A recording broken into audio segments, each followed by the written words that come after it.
Good afternoon, Train 2.0. How are we doing today?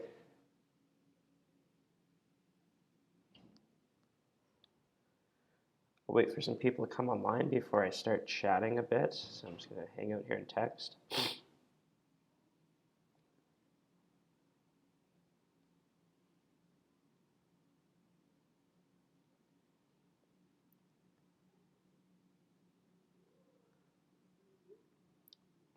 Hey, so even before we get going here, I'm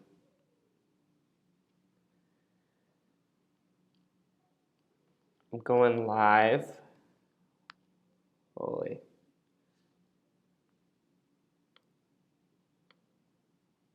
Sorry, I'm just trying to shut off all my notifications.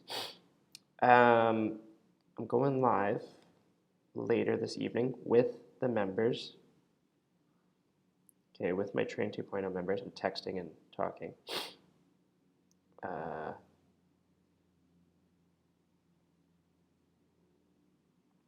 So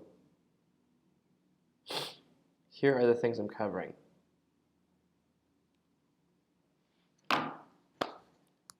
We're going to go over Jack Eichel's stride mechanics in detail. And I say detail, but I don't intend to use a lot of detail. I intend to make it very simple. The detail will be making it very easy for you to do. I found something called neomania when I was younger, fresh out of college. Not that I'm not fresh out of college, but fresh out of college, I was obsessed with giving everyone the most accurate, precise, scientific way of saying something, which is nice and fun and interesting, but it's not really that helpful if you didn't spend 4 years studying the exact terminology at school. So that's why, as you guys know, I use language like magic, wizards, drones, right, to describe something that you guys understand very well. That's why I call it the hip scissor instead of the weight shift, because once you get it, once you get the feeling, the weight scissor makes sense because you'll actually get it, it's more of a feeling. And remember that Daryl Belfry says that the top 6 players or the top 6 forwards are feel-based learners, right? Which I like that term a lot more than kinesthetically aware learners, blah, blah, blah, which would be the scientific term.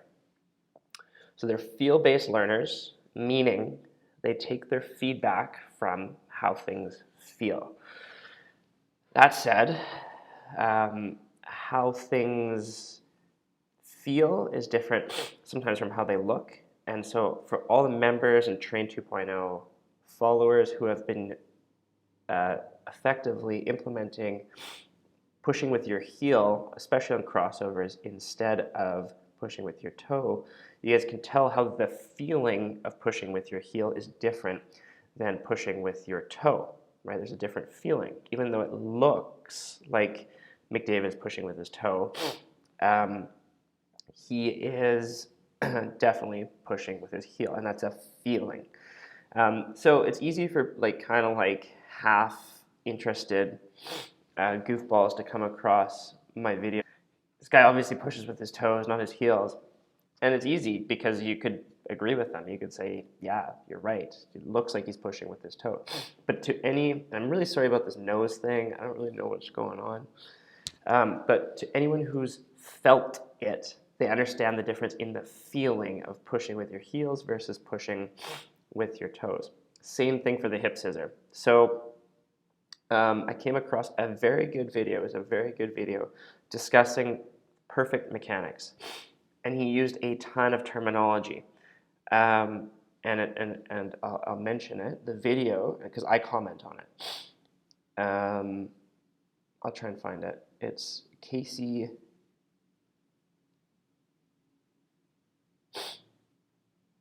How do I figure it? I'm not that good at Instagram, so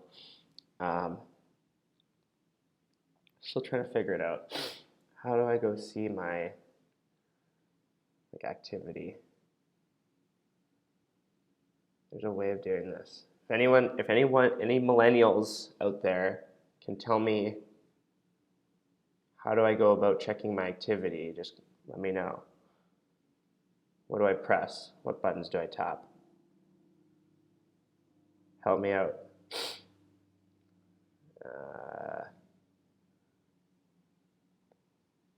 Trying to figure out where I commented. Sorry.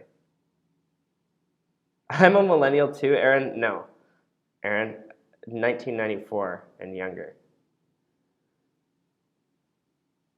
Casey Bardson, okay, counter move hockey. Okay, Casey Bardson, counter move hockey. That's the account. So, his second latest one, he talks about going for a rip. So you guys can look that up on Instagram. And it's this one. Uh-oh. Getting this phone call. Anyway. So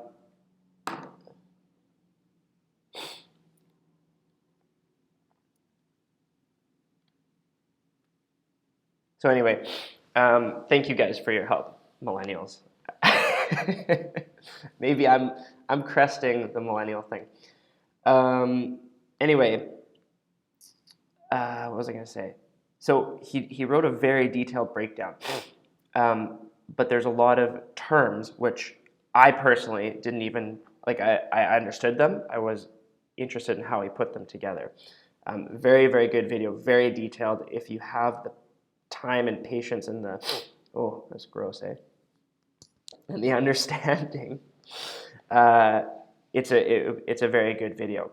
I don't remember what my whole point was with that, but just simply that I also recognize that it's if you don't have an understanding of the terminology, it would be very hard to understand what is going on. So that's that. I don't really remember why I brought that whole thing up. Maybe you guys can remind me.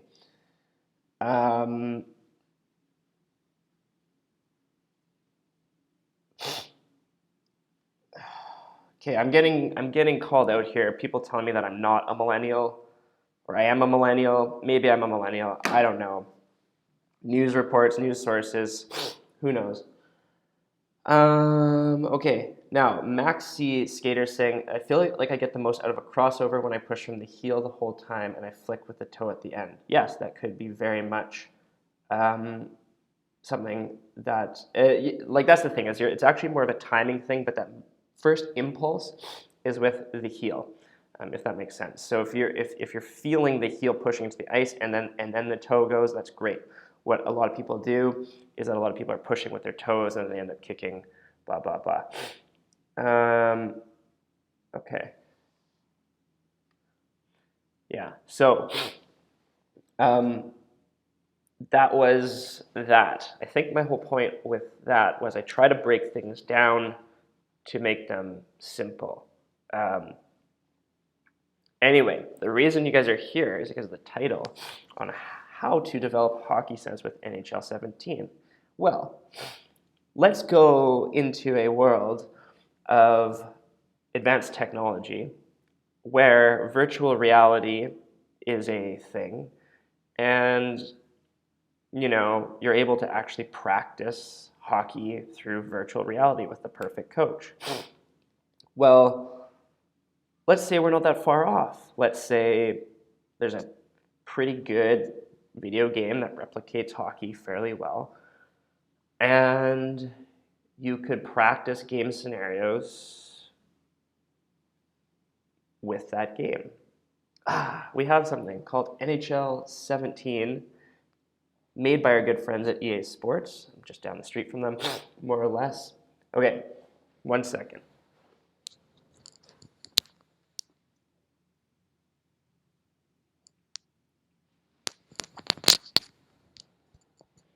Now, I had this idea, and if any of my friends here, any of my followers have any contacts at EA Sports, I had a meeting set up with them, and then it didn't go down. But I always thought this would be a great idea to set up practices and systems, a la how, I don't know, Mike Babcock runs his systems, and provide coaching and feedback in NHL 17. So until that happens, until sports partners with either myself or Mike Babcock or some other Wizard coach, maybe Belfry, and actually has coaching in the game, we could actually be, I imagine that most of you guys play NHL 17, as long as you're a millennial, which I'm not, because I don't play the game. So, correlation, causation. But let's say you are playing the game and there's a scenario that you require help with, positioning or otherwise. Positioning, entries, breakouts, and perhaps you play it in that player-only mode, whatever it's called.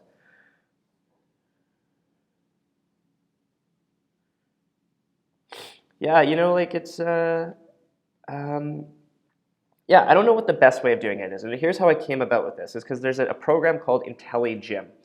And you guys can look it up. It's actually built to improve hockey sense. And what it was really built for was to improve tactical awareness for fighter pilots in the Israeli military.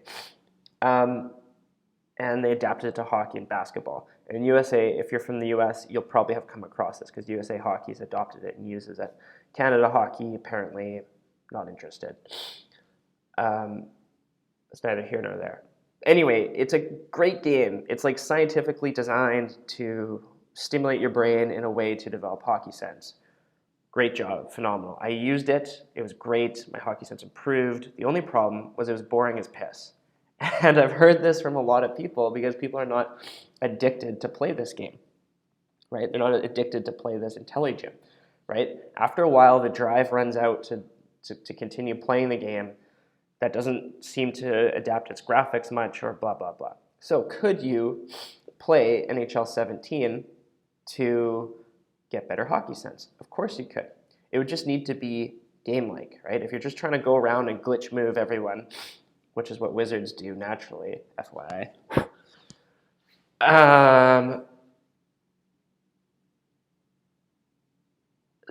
Then what you could do is, what was I talking about? Rather than going around trying to glitch move, actually set up game-like scenarios. So, let's say you're having trouble in the 3-on-2 entry, right? Why don't you set up practice mode and work on 3-on-2 entries and experiment with different ways, right? Just to think tactically, just to learn to think tactically. Maybe you're a defenseman and you need to work on hitting more or working on the forecheck more. Set up drills, right? You could go into practice mode, set them up. What I'm thinking of doing, give me your feedback in a second. I'm going to read some questions, then I'll tell you what I'm thinking of doing. Then give me your feedback. Sound good?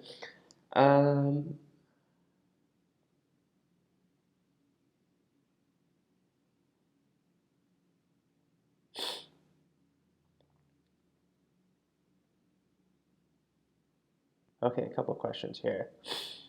Is the heel push a full push thing, or is the weight on the ball and then the final thrust is with the heel? It's actually more the other way around. It's kind of like your main impulse, your main push is from the heel, okay?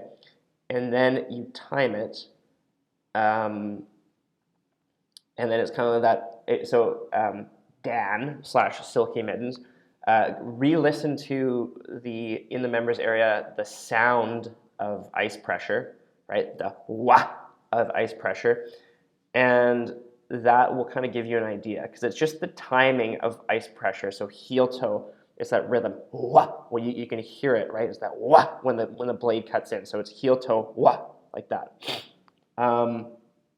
So there's that.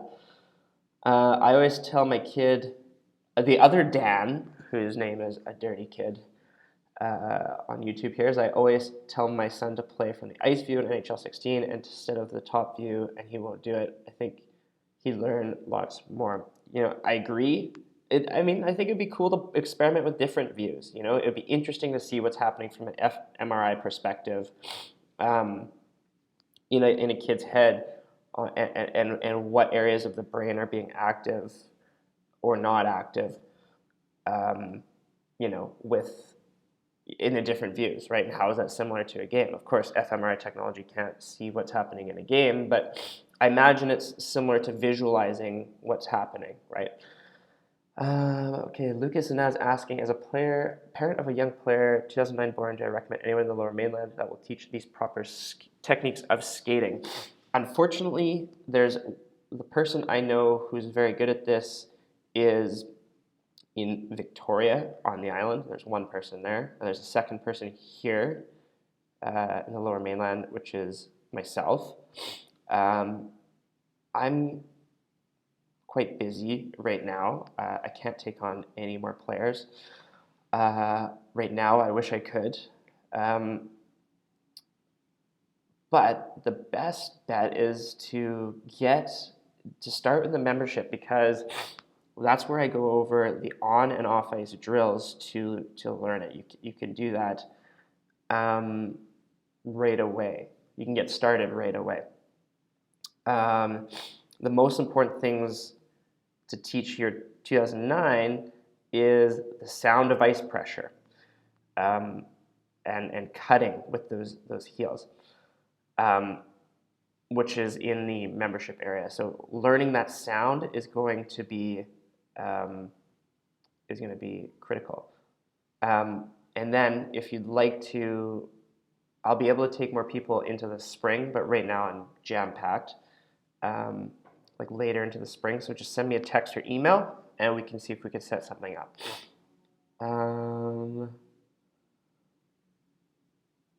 The boring game is called Intelligent. Thanks, Clark Hockey, for that. And yeah, so that was the name of the boring game. I mean, it was fun for a bit of time until it got boring, and then it wasn't so fun.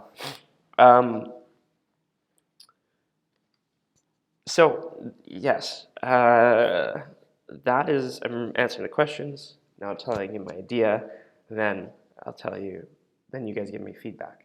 So my idea is this. In the membership area there's a whole bunch of stuff on hockey sense.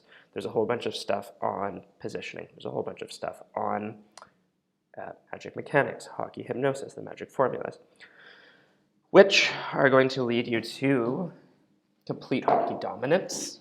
If I don't say so myself, I'm seeing it happen right in front of my eyes with the members and the players that I'm working with. In fact, one of the players that I worked with went from A3 kind of mediocre player to A1 first line. They just won a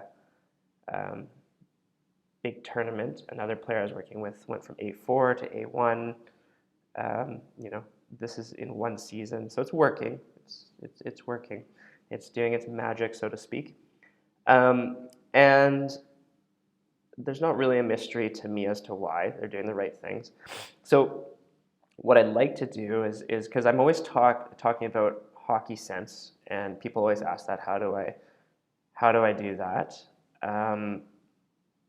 And the stuff, the one thing I say is called if-then statement. So the best way to do it without NHL is to watch games and create if-then statements. So if this happens, then I do that. Now, the only way you can create these if-then statements is if you've watched a lot of hockey and know what the predictable outcome is. So, if I go this day, if I have pressure on me, then I fake left and go right. Or if I have, if I feel a ton of pressure while I have the puck, I do an explosive seal. Then I swivel my hips, right? So these if-then statements you can use to create hockey sense. And the reason this works is because our brains are association machines. They're not things that are like tape recorders. They're things that associate one thing with another. I associate this emblem with being cool, right? That's what Steve Jobs hypnotized me to believe. Apple, cool. I associate that.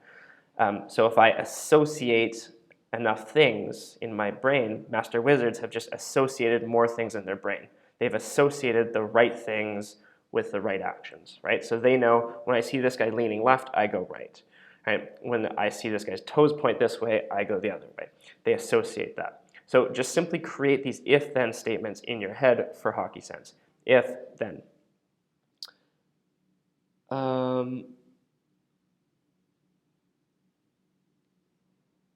Yes, those are, if-then videos are, I got some text here just saying that if we get more players, we can make if-then videos, which would be great. I'm also going to be adding more NHL clips of if-then, so you guys can see. But one of the things I was thinking of doing, here's where we get to the fun part, is use NHL 17 to create these if-then scenarios. So quite simply, you can set up the practice mode, I believe, and I will just show you what settings to use, right? I go into it, screen capture, say, this setting, this setting, this setting, here's your outcome, here's your objective. And you could literally go and practice that scenario. And, it would be like something like 5, 6, 7 scenarios, something like that, to work on your hockey sense, right? Because I get a lot of questions, people asking me about hockey sense, positioning, blah, blah, blah, and I go through it kind of case by case and say, okay, in this situation do this, in this situation do that. So what I'd like to be doing, again, give me your feedback on this, your ideas, your thoughts, is I'd like to do a screen grab of this NHL 17, right, gameplay, so that you guys can watch it, copy it, and then go ahead and implement it. So that's something I'm going to add to the members area, upcoming. Let me know your thoughts.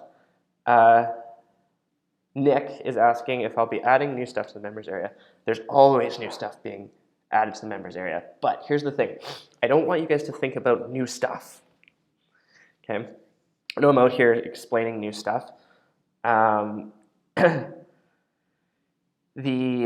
one thing to think of is it's not the daily increase, it's the daily decrease. It's subtracting. It's becoming more simple. It's becoming more refined, right? You've watched Datsuk play.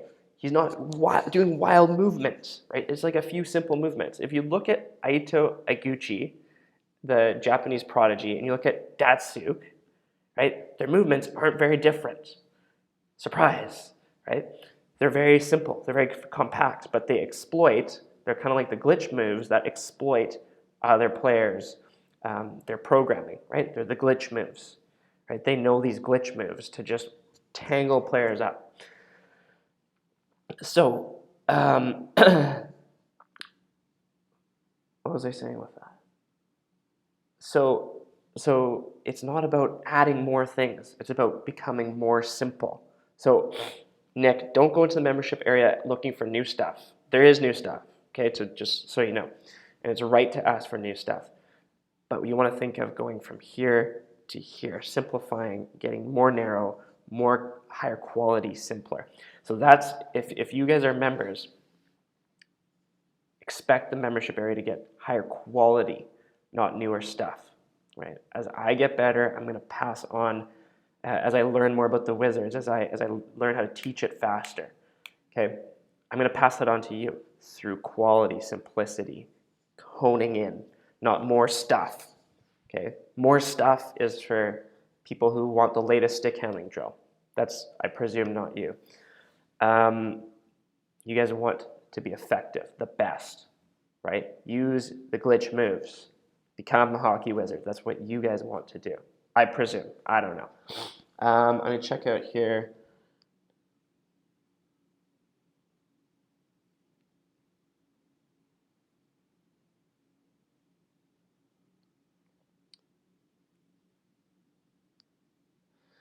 So the Maxi's asking, turning the wrist in the pro position decreases shooting power and accuracy.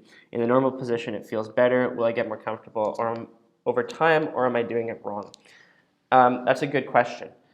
Like, if you were, like, when you start using new mechanics, right? It's the reason you were using the old mechanics was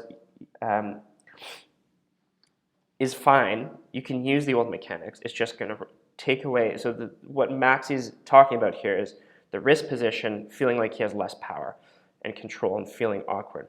Yes, you literally have less control, less power with your wrist. So in order to compensate, you need to use your top elbow and top shoulder. Okay? So yes, at first it's going to feel like you have less shooting power and accuracy until you get your top hand and shoulder working, in which case it's going to feel like you've unlocked a whole new world of shooting accuracy, power, quickness of release. So if it does feel like you're doing something wrong, that's probably good because you are repatterning, you're learning now the mechanics of the Wizards. Once you get the timing down, you're going to open up a whole new world of possibilities, of dangles, of glitch moves, of shooting, of shootout moves. So keep going. The fact that you're okay with being uncomfortable is fantastic. Congratulations. Thanks, Aaron. Yeah, Aaron said something might be off. I felt that way for the first 2 days of practice. And then he sent me a picture of the garage concrete, which he chipped with a shot on the puck.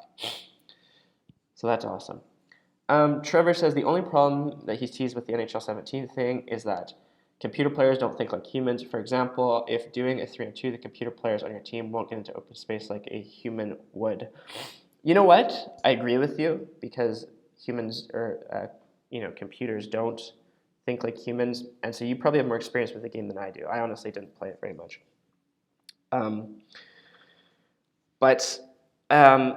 Like consider this: most of your teammates are probably drones, right? They've been programmed by drones, just like EA Sports' players, right? So you got to figure out how to deal with them, right? So, yeah, they don't necessarily think like you do or like they do. So now you got to think of different ways to make that happen. And of course, the problem is with this idea is that the video game is not like real life, right? That's what you're saying, and that's probably true. It's a fair thing to wonder and worry about. I guess when it like the thing to think about is like and that's why kind of one of the things I was saying was like what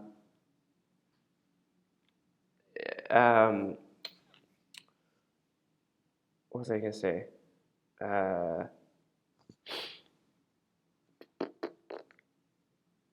Oh yeah. So you can create like the right objective. So in the game in NHL 17, right? The idea is to score goals and win the game, right? What if the objective was to learn hockey sense, right? So that's kind of like the idea behind that. So let's say the objective was to get a middle entry and then pass it out wide. I'm seeing some questions here.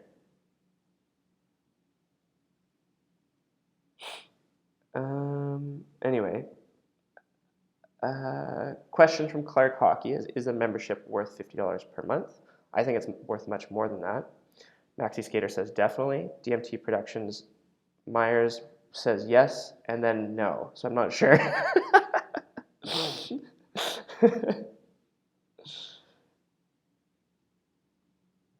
Maybe if we started an EA SHL team, we could. Are you guys gonna make me go and buy an Xbox now? I have never owned an Xbox or PS4 in my life, but yeah, maybe we start a Train 2.0 EA SHL team, and we could learn hockey sense that way. That would be hilarious.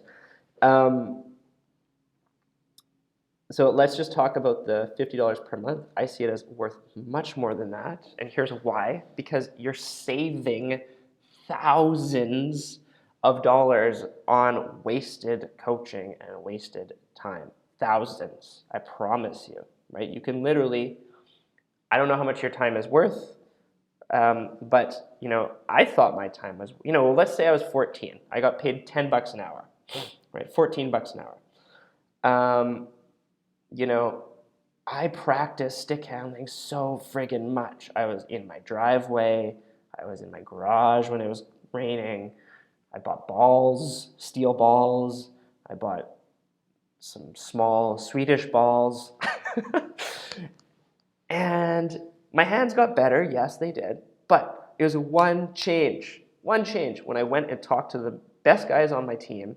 And the funny thing is, I go talk to the best players, the wizards I know that I've played with, who have magic mechanics, and I say, I was literally talking to one last night. I used to play with him. He played pro in Germany, and I said to him, he's saying, how's business going? How's Train 2.0 going? I said, it's going great. I'm literally learning what you did that made you so good. He goes, I don't even know what I did that's so good. This is true, right? They don't know. They have no idea, right? They're like, I don't know.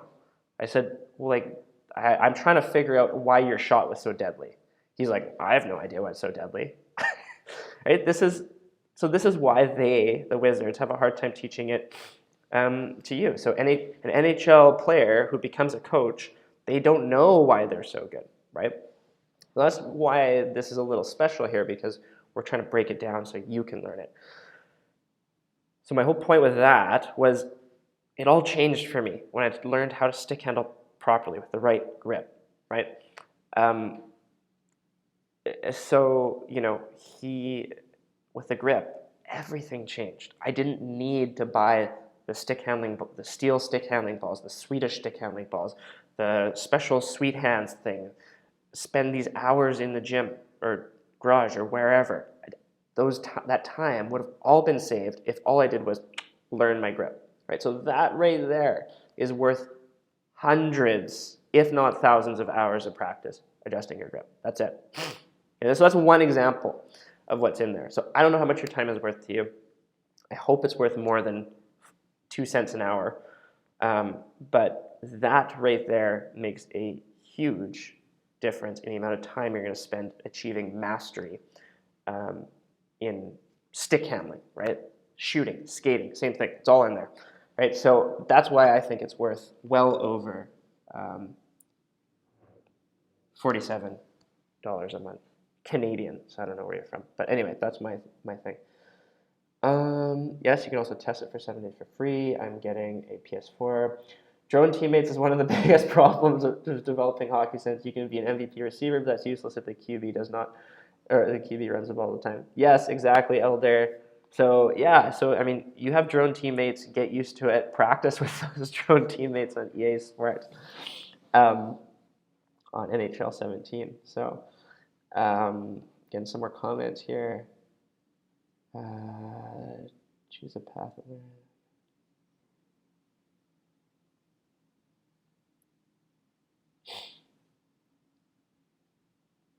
Where did my wizard friend play in Germany? I'm not sure. I don't remember. He kind of he played at UBC with me, then he went to Germany for a couple of years, and then he came back to UBC.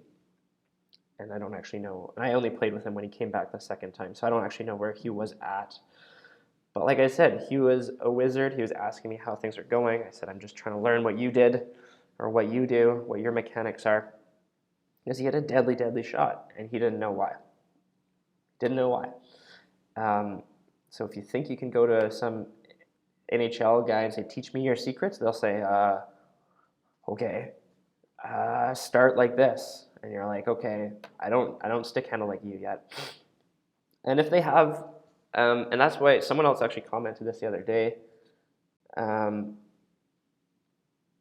Silky Mitts is saying, add wrap glitch to your EA SHL. Well, you guys created Train 2.0 EA SHL team, and then someone send me an PS4, and then we'll get started on that.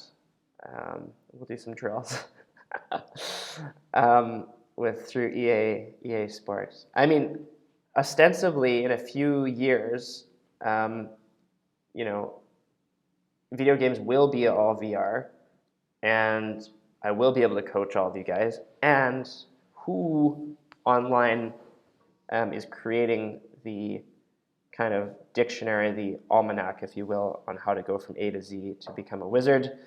Train 2.0 that's my goal, that's my intention, is to create the most complete, simple way to get you from where you are to wizard skills. And doing it online. When VR comes in, who do you think is going to be on that right away teaching you? So, but get started now before everyone's doing that. So, check out the membership because this was just kind of like my fun, playful idea. I got to run. Send me your questions, comments, feedback, concern, text them to me, email them to me, comment them here, whatever. And FYI, I'm going to be breaking down Jack Eichel's stride in depth tonight, Patrick Laine's shot in depth tonight, the linear crossover, doing my best to explain Darryl Belfry's mechanics in depth tonight. I don't actually know what they are.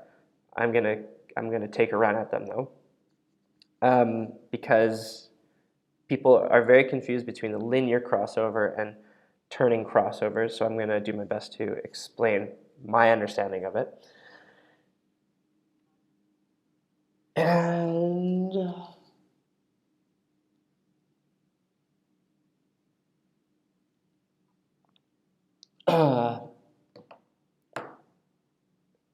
yeah, so that's what I'm doing tonight.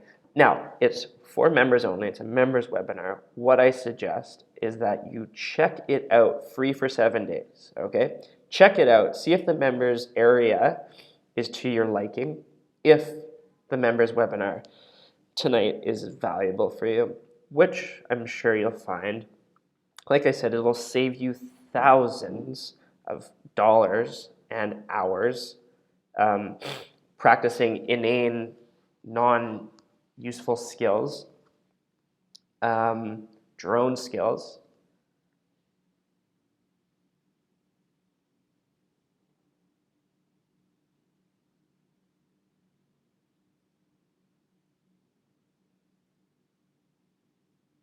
Yeah, I'll be on at 5. So, like I said, you'll be saving a ton of money learning wizard skills instead of drone skills. I think at least. So, couple of last questions. So check it out. Check out the membership area. Check out the members area. Free for 7 days, and then, and if you don't like it, cancel. Send me an email. Say this sucks, and I'll say I don't agree, but I'll cancel with you. Anyway, do I recommend Hockey Intelligent? Yes, if you can stand it, I recommend it. I bet we can make EA send you a PS4. Like I said, if anyone knows anyone at EA Sports likes this idea, I'd be stoked to sit down and work with them. Yes, I'll be on at 5. And will the time of the webinar ever change since it's really late in Germany?